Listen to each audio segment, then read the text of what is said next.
cha hơ hong dum dum ta a gu do be sala de chi bi la mi ye ayam cha ni che ye ya u ye u cha bi la son pa pa hu ga myo ja chma o adana la ka che yo no na ja chuma no chon yang a ti zi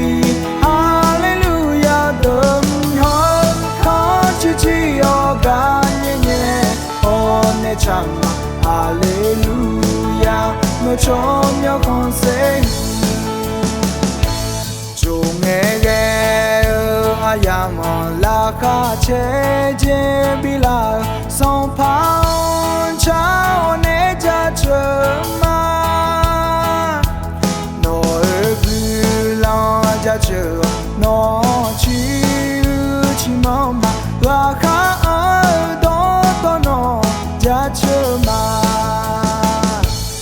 o adana la ka che yo no na lu ja chma no chom yang a ti zi hallelujah dum ho ka chi chi yo ga nye nye o ne chama hallelujah no chom yo kon se ti po na ja ma dia ti po na dum nya ma dia ni ye bo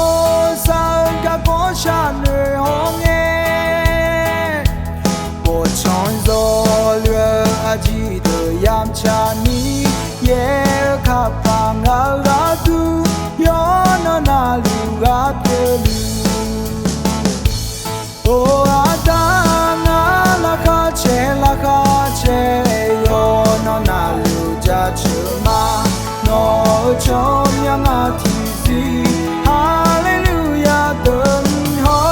ka chi chi yo ga nye nye o ne chama hallelujah no chom yo kon se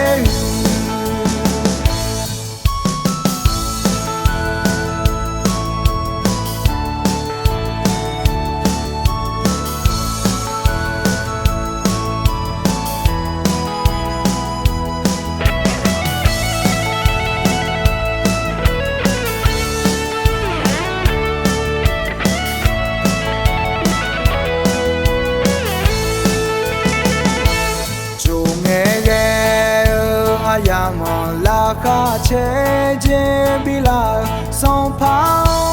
chao ne ja chma no bu la ja chu no chi chi ma ma la ka do no ja chma o adana la ka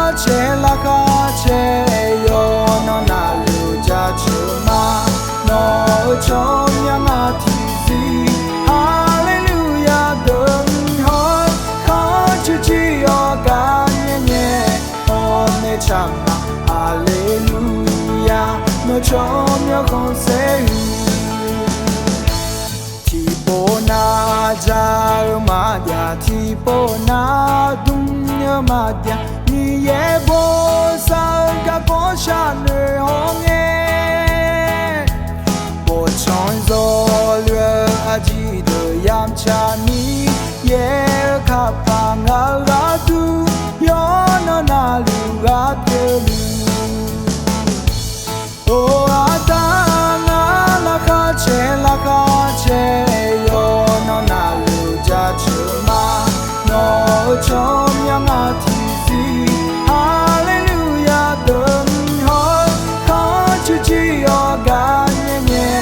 o ne chama hallelujah no chom yo kon se